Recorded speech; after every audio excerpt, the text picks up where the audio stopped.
Selamat pagi semuanya. Sebelum kita memulai renungan, mari kita berdoa terlebih dahulu.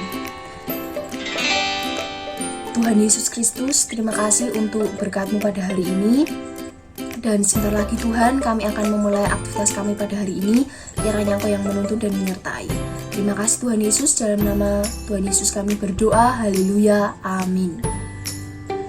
Judul renungan pada hari ini adalah mendidik diri sendiri dari bacaan Titus 2 ayat yang pertama sampai dengan yang ke-10.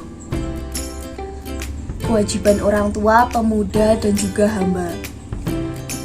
Tetapi engkau beritakanlah apa yang sesuai dengan ajaran yang sehat. Laki-laki yang tua hendaklah hidup sederhana, terhormat, bijaksana, sehat dalam iman, dalam kasih, dan dalam ketekunan. Demikian juga perempuan-perempuan yang tua, hendaklah mereka hidup sebagai orang-orang beribadah, jangan memfitnah, jangan menjadi hamba anggur, tetapi cakap mengajarkan hal-hal yang baik. Ayat yang keempat, dan dengan demikian mendidik perempuan-perempuan muda mengasihi suami dan anak-anaknya.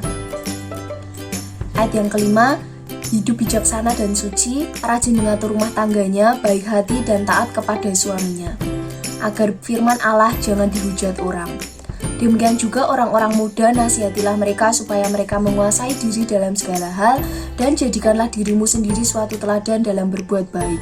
Hendaklah engkau jujur dan bersungguh-sungguh dalam pengajaranmu. Ayat yang ke-8, sehat dan tidak bercela dalam pemberitaanmu, sehingga lawan menjadi malu, karena tidak ada hal-hal buruk yang dapat mereka sebarkan tentang kita.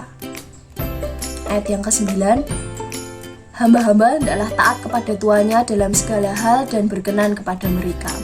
Jangan membantah. Ayat yang ke-10, jangan curang, tetapi hendaklah selalu tulus dan setia, supaya dengan demikian mereka dalam segala hal memuliakan ajaran Allah, Juru Selamat kita. Seorang ayah mengingatkan anaknya untuk segera belajar, sementara dirinya asik menonton televisi. Seorang ibu membatasi anaknya bermain gawai, sementara ia tak pernah melepaskan gawai dari tangannya. Seorang atasan mewajibkan bawahannya datang sebelum jam 7, sementara ia sendiri selalu datang di atas jam 8. Mengatur orang lain, mengabaikan diri sendiri. Hal ini mungkin lebih mudah dilakukan karena gajah di pelupuk mata tak tampak, semut di seberang lautan tampak. Orang cenderung suka menilai, mengatur, dan menuntut orang lain, namun lupa mengatur dirinya sendiri. Memperhatikan orang lain untuk kemudian memberikan penilaian hingga lupa mengerjakan apa yang menjadi bagiannya. Kepada Titus, Paulus berpesan supaya ia menjadikan dirinya teladan dalam kebaikan. Sebagai seorang pengajar, Titus tidak boleh lupa mendidik dirinya sendiri.